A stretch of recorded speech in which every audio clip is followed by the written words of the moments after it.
Biafrans don't send a strong message go give Yanbaba. No be small thing o, my people. Watch this picture you are seeing here. This picture you are seeing here, just watch the people you see in that picture and tell me who is actually mad. It's very, very easy. If you can detect the people who are mad in this picture, drop their names or describe them in comment section. But let us go and watch this boy, this hunter. I can call him hunter, or can I call him a bushman, that always come outside to castigate Mazi Nnamdi. With this man here that Soludo is paying now, he think that things last forever, called himself Yanbaba Biankata. I want you to watch this video before we come back and continue. Ima asị na nwata a na-atụnyere mbre iri elu, ya ga-ama ebe ọ ga-azọnye ụkwụ ya adajụ ọkpa. Watch the full video before we come back and continue. I've hosted people from IMO, Igbo Integration Movement, yes. And some of them are of the opinion that Nnamdi Kanu started well. And then at a time, Nnamdi Kanu never started well. Go ahead. From beginning, from beginning, this person is unhinged. He's sick. Nnamdi Kanu needs medical attention. He's just a madman. People like it. He's supposed to be in the hospital. From that beginning, on what happened in the Yoruba and Hausa or other people, not all politicians, not on the elite, you don't insult people because you don't agree with them. That's what I'm trying to say. And those because you don't agree with them. You don't keep bringing bad names, bad labels for people. Use for you people. The person. Mana nkuzie na Nnamdi Kanu do sick ndị mmadụ ewewiwe mana mgbe Nnamdi Kanu na-ekwu na ndị Yoruba wonka ndị Hausa wonka una na-akọli aka because of we hatred for those people. So Nnamdi Kanu is just voicing if ụfọdụ ndị bu n'obi ha chọrọ ikwu, but he was mad enough to say those things in public. He's sick. Onwe ho gboji we bido ofuma maka ọ na obidolo ofuma, he wouldn't have ikwu no endile badly. A leader kwesịghị imegono end badly. A leader kwesị end well. On him with name. Yes, a your life call to short, man. Honey end badly. Are you saying there is nothing? Okay, go ahead, please. I will give you one biblical example. When a Bible, yeah, for Jesus at the end of his mission. From then I go Bible. That means on your assignment or bialo no lolly or former and no one who you lose, even among his disciples. Now the only person they lose one you chalk will lose one way. That's the anybody who a leader should be able to say at the end of the day, up on people wage head bridge during NSAS protests. And I told them that no any of them their blood will be spilled. They should just follow my instruction. And I'm saying it as a thing of pride. Now more people wage head bridge and something break it out. My a lot of things I follow on the way. My jam on dame, my police, my lot of things on the way. Man, when anybody will crash. Once you take people under your wings as your leader, or you are calling people to come out to make a protest for something and all that, it must be able, you must think the whole thing through. I've brought out someone like Martin Luther King. Can you say that he didn't end well? Despite they cut his life short. Did he put the lives of the people in jeopardy? Did he make the lives of blacks worse for listening, for trying to stand up to fight for injustice, oppression against the blacks? We agree that that Nigeria is a dysfunctional state. We agree that Igbos, perhaps to in some certain extent, are being marginalized in Nigeria. So, in our part as a leader to correct this anomaly, your job is not to put this Igbo in a worse situation, honorable, before Iwebia. Your job is to do what? Elevate it, solve it, or you have to go to higher Ebehano. But no, when I jump mado, before Nnamdi Kanu, I had a city at home on Mondays as in Igbo. I had a city at home. Before Nnamdi Kanu, Iju onye Igbo, isi na believe him, Biafra onye Igbo, onye Igbo ya paleo, si onye Igbo. Manaketa, iju onye Igbo ikwuo na I believe in Biafrans onye Igbo ifu onye Igbo ahụ ekwuo na Fulani etolu ime nne just imagine if onye Igbo na-agwa because you don't share the same ideology. It's Nnamdi kind of started well. He never started well from the beginning. He was showing he was guilty of hate speech. Nnamdi Kanu never went to anybody with a gun or to force them to believe whatever he believes. Nnamdi Kanu only had a radio and a voice. And don't you think that there is something about him that made people in their houses, in their shops, listen to him and reason with him? Don't you think that you can even give him a credit that there is something about this man that made him win souls? You know, he never entered anybody militantly. It was just a voice, a radio. Don't you think so? Yeah. Let me tell you this. Nnamdi, if you're a good communicator, or let me say if you have a talent, that talent can be used for good or for bad. Yes. Talent can be used for good or for bad. So he was a good communicator. And in a good knowledge or an approximate knowledge of history, you can use it to swindle or to help people. So an approximate knowledge of history or a good knowledge of history, but he decided to use it to play to the gallery or to swindle the emotions of the Igbo populace or their loyalty. Just like Oyecho ono in Dibia, na mmado balu Dibia, actually ime Dibia.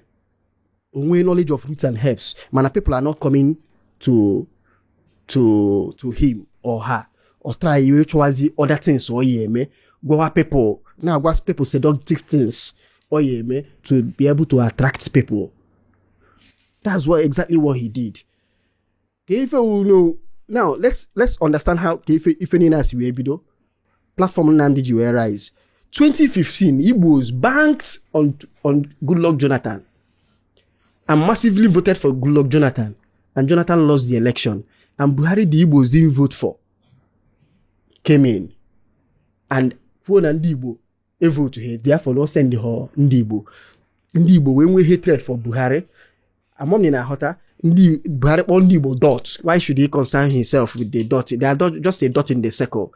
Buhari felt bad na Igbo a vote to hold. Igbo felt bad na Buhari a vote to hold. Megunu win election. So now they banked on this hatred, on this thing when na marginalize Igbo. When they made this one, we put anything. So that hatred, like the enemy of my enemy becomes my friend. That's what happened.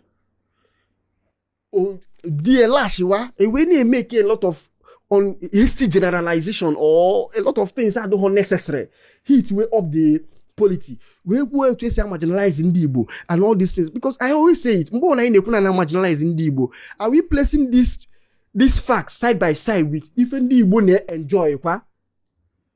Because in ekuni ife toloto or ife atohoto, in ekwi fo na atoke. Esi na ha emeta yo mma na ekwukwa nke a na emeta o so that mgbe ye present argument nene yo ofuma mana ikwu na mmada ha emeta yo mma the person puta we kwuezi ndo metalo oya eme ke edu ka iwo onye okwu ase amoni na hota. So it's always good ikwu a na-emeta here mana na ebe emeta ho gasie no mana each time these people na present this thing odun no ka mmada ikwu na ndị Igbo who slaves na who slaves in Nigeria. How we slaves? You give you na mmada who slave amu onye Igbo amu after the war etom na Nnewi na Igbo and I have never lived like a slave as onye Igbo bia na Igbo Mother said Namu be as a slave na Nigeria. Can see Billy as a slave na Nigeria. The bad roads we can cool and experience na Igbo. Travel other places. I've found na other places netelu Iloha. 24-hour supply ma here as only Igbo be na Igbo. Japan and other parts of the country have experience here. Unemployment we can for around me na Igbo. Others na get through it. So kelife keka isi we wulu slave. Onwe to na akwo as onye Igbo to Northerners or to Yorubas as onye Igbo bi na Nigeria. Onwe tax na akwụ because na mu wo onye Igbo. A slave tax na akwụ because na mu wo onye Igbo. Ana asụlo onwe m Igbo freely na ani Igbo. I'm practicing my traditional religion freely na ani Igbo. Isn't na mu kwa slave? The facts are not adding up. Oh no, when some dysfunction now be from the government of the day, I attack lawyer. Stop making some hasty generalization that logic or facts cannot back up. Or because you want to score cheap political points. So that's what I'm saying. All wrong. After the war, 7 years after the war ended in 1970. As of 1979, only Igbo will go vice president of Nigeria. And if the military coup of 1983, Emeho, there is tendency na Chagareshi Chahana, no Igbo Kalewo president. But a military coup. The only fact is you know some places are now marginalized in Igbo. I think yes. But it's not like a blanket marginalization. Let's be fair. Let's be honest. Ndo na no na Nigeria nwere ebe ha nwere ike kpatụ aka si no nwere ife ha benefit ha na Nigeria. No other region na benefit here. Onwelele inyochawa or igewe ha ntị. You will see. You see it. It's an actual vote. See some people abroad ndị Igbo. What do you think? Everybody should stay in their region. Let's vote. I believe on a lot of people abroad ndị Igbo ye believe onye ona na their region. Go eziokwu. But can they be the beneficiary of need to free be on eno as a Nigerian and Nigeria? Can they be the biggest beneficiary of it? Igbos are very known for. So can you feel na I will always particular thing I should say address the other particular so issue. You feel Nigeria favors Igbo? The Igbo. Nigeria as a country favors only Igbo. Nigeria as a country favor Nigerians. But there is room for improvement. And with too many inadequacy, and with too many dysfunctionality, and with too many neglects, despite there were resources to solve these problems. So if I want a leadership problem, and a Nigerian problem, not Igbo problem. If I want a leadership problem in Nigeria, my name will Igbo phobia in Nigeria. I got a name will Igbo phobia in Nigeria to an extent. The fear of the Igbo man. Yes, name will ye, and the fear of all make it valid or father valid.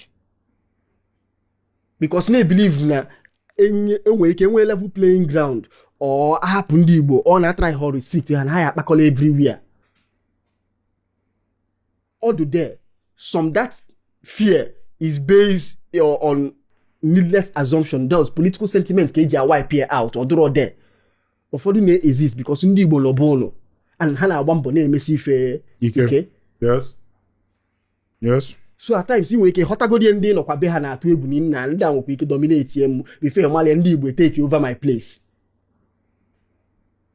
Yes. So we must be able to see how we solve these problems. How monye Nnewi ndị Nsụka na ndị Ebonyi juru Nnewi. So ya ụfọdụ ndị Nnewi pụtara na atụ ụjọ, hey, na ndị Ebonyi ndị Abakaliki ya achọkwa ịkpakalụkwa bae.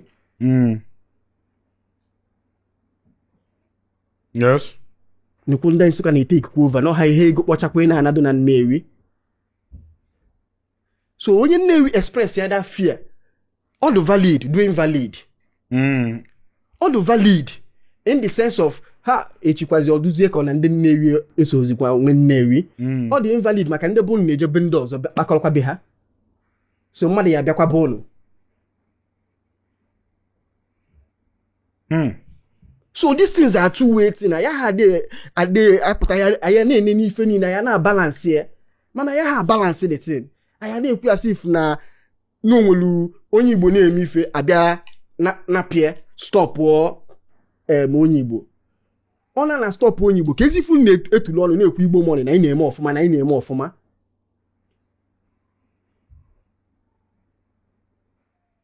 So there is room for improvement. Ebe ahụ emetagasi ka ekwesị ịda na-akpa aka. Ohida na-enye blanket generalization. That is my problem. Because in a blanket generalization, you solve that particular problem. Oha adomma ịpụta isi na nwaanyị nwa ajọ nwaanyị ekwuna na ọ ha ajọ nwaanyị ọ na nwaanyị ahụ etetaghị ụlọ otu n'oge wee saa efele ikwuo na o tetaghị ụlọ otu wee mee ife dị otu a ihe pụtakwuo na ọwa ajọ nwaanyị na ọ maghị eme mana ọ na-esi na ikwuo na ịlaikpụrụ ofe onugbu ya bịarụ n'ofe onugbu na ofe onugbu highest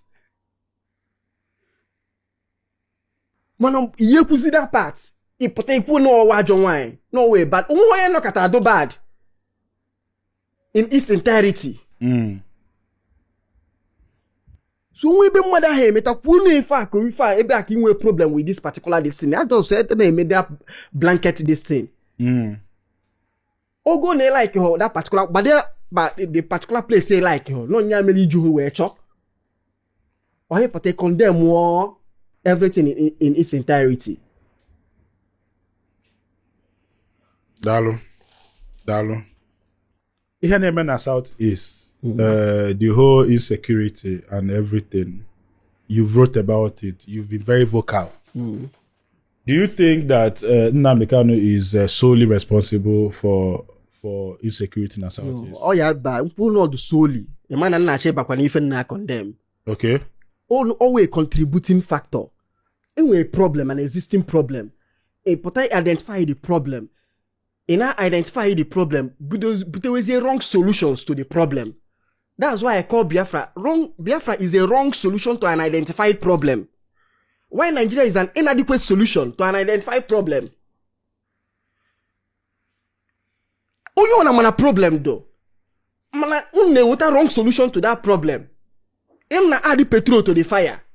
You're not bringing a better solution to it. Yes. One problem in a try koala in Nigeria deficiencies a normal level-headed thinking person I have. Our point of disagreement, your solution. No, not this solution. Any of woman now. Let it not be a case of what jumping from frying pan into the fire. And that is what we are doing with Biafra. And that's what Nnamdi Kanu did with IPOB and ESN and everything. We jump from frying pan into the fire. Dile kune nwere insecurity. Na ndị Fulani na-achị ime with their cow na ha na-achị wakpo ana Igbo. Na ka solve the problem. Ni create a terrorist na Igbo. Aya forces ndị Fulani, ndị aya forces na wakpo ana Igbo ụmụ nwanne anyị. Wuzi ndị occupy the bushes. Asị na ndị Fulani na-abịa ewakpo. Ọ wuzi ụmụ nwanne anyị na ebe ahụ, si ebe ahụ wee na-asụ anyị akwụ.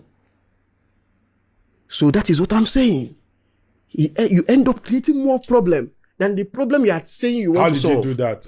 What role did Nnamdi Kanu play? ESN, forming Instant Security Network, was Nnamdi Kanu's biggest undoing. The second was creating sit at home in the name of the release of Nnamdi Kanu. IPOB. That's why I blame IPOB. IPOB and Nnamdi Kanu are the same thing. That's why I blame IPOB. IPOB is an emanation of Nnamdi Kanu. Welcome back, my wonderful people. And I don't see a mad person go settle down. They call somebody where they okay a mad person. You see, in Igbo language, they say onyara nebuza bomado onyara. This is the pure truth. For this Yanbaba, Abia, whatever they call this guy, I don't even know him. I've seen your platform being used against your own people. I don't know the kind of money you are looking for, but the message I get for you is that you gonna pay for every damn nonsense you are doing to your own people. To Mazi Nnamdi Kanu, you will pay for it. So when you are doing saving the money, save more. When the consequences will come, you will use it to solve it as well. Guys, share this video and drop your own opinion inside the comment section. And help us dictate the mad people in these videos.